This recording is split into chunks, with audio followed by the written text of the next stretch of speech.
the economic value of that is incalculable. The people that I've watched in my life who've been spectacularly successful they have skills. Clearly, that's a minimum precondition. But they're also very, very good at articulating themselves. And so whenever they negotiate, they're successful. Well, that's kind of like the definition of success in life, right? 유명한 심리학자이자 저명한 교수인 조던피터슨의 강의에서 한 대학생이 어떻게 하면 교수님처럼 많은 사람들 앞에서 강의를 잘 할 수 있는지 여쭤봅니다. 그러자 조던피터슨의 대답은 이러합니다. Practice. You know, really, like, well, there's a couple of things. Helps to read a lot. It really helps to write. So if you want to make yourself articulate, which is a very good idea, then not only should you read, but you should write down what you think. And if you can do that a little bit every day, 15 minutes, maybe you could steal 15 minutes and do it every day. But if you do that for 10 years, you really straighten out your thinking. If you're going to speak effectively, you have to know way more than you're talking about. But you want to know 10 times as much as you are saying in the lecture, and then you can specify a stepping path through it and elaborate with the other things that you know. But to do that, you have to do a lot of reading. But you also have to do a lot of reading because that's where the synthesizing comes. So that's on the input side. And then on the output side, well, there's some techniques, let's say, is like if you're speaking in front of a group, you are not delivering a talk to a group. That's not what you're doing. The talk isn't a packaged thing that you present to a group. There isn't a group. There's a bunch of individuals, and you talk to them. So when I talk to a group, I always talk to people one at a time. And that makes it easier too, because you know how to talk to a person. It's like, can you talk to 1,000 people? Well, probably not, because it's too intimidating. But there isn't 1,000 people there. There's 1,000 individuals. And so you just look at an individual and you say something, and you can tell if they're engaged. They look confused, or they look interested, or they look angry, or they look bored, or maybe they're asleep, in which case you look at someone else.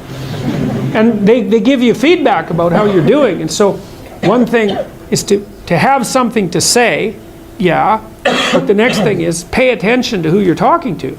So the probability that if you pay attention to the individuals that you're talking to, that your natural wealth of social skill will manifest itself is extremely high. And so you don't deliver a talk to an audience. That's a really bad way of thinking about it. You're actually engaged in a conversation with an audience. Even if they're not talking, they're nodding and shifting position and, you know, looking like this, and you can pull all that in and use it to govern the level at which you're addressing the entire audience. So the last thing I would say is, well, having the aim to be a good communicator is a good start. This is the whole point of a liberal education. There isn't anything that you can possibly do that makes you more competent in everything you do than to learn how to communicate. I don't care if you're going to be a carpenter. I mean, being a carpenter, by the way, is very difficult, especially if you're a good carpenter. But if you're good at communicating as a carpenter, you're like 10 times better as a carpenter. So it's like, well, what's the use of a bachelor's degree, a Bachelor of Arts? It's like, well, you can think, you can write, you can speak, you've read something. It's like the economic value of that is incalculable. The people that I've watched in my life who've been spectacularly successful they have skills. Clearly, that's a minimum precondition. But they're also very, very good at articulating themselves. And so whenever they negotiate, they're successful. Well, that's kind of like the definition of success in life, right? You negotiate and it doesn't mean you win. Because if you're a good negotiator, if you're a really good negotiator, everybody walks away from the negotiation thrilled. And so then people line up to do things with you. So, and that's all dependent on your ability to communicate. So, practice. 이 영상에서 조던 피터슨은 4가지를 강조했습니다. 인풋과 아웃풋 영역으로 나누어 인풋 영역으로는 읽기와 쓰기, 아웃풋 영역으로는 말하기, 이것들을 꾸준히 연습하기. 책을 읽는 것은 아무리 강조해도 지나치지 않은 아주 중요한 자기 개발 방법입니다. 책을 읽는 것을 통해 사고를 확장할 수 있고 다양한 이야기와 경험을 간접적으로 체험할 수 있습니다. 또 이것을 통해서 다양한 아이디어와 인사이트를 얻을 수 있습니다. 두 번째로 글쓰기의 중요성을 강조했습니다. 자신의 생각을 글로 적는 연습을 꾸준히 하는 것은 자신을 발견하고 논리적인 사고를 키울 수 있는 좋은 연습입니다.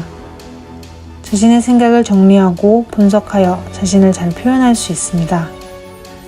조던피터슨은 이를 통해 성공하는 인생을 살 수 있다고 이야기합니다. 아웃풋 영역에서는 대중들을 하나의 개인으로 보고 소통하라고 이야기합니다.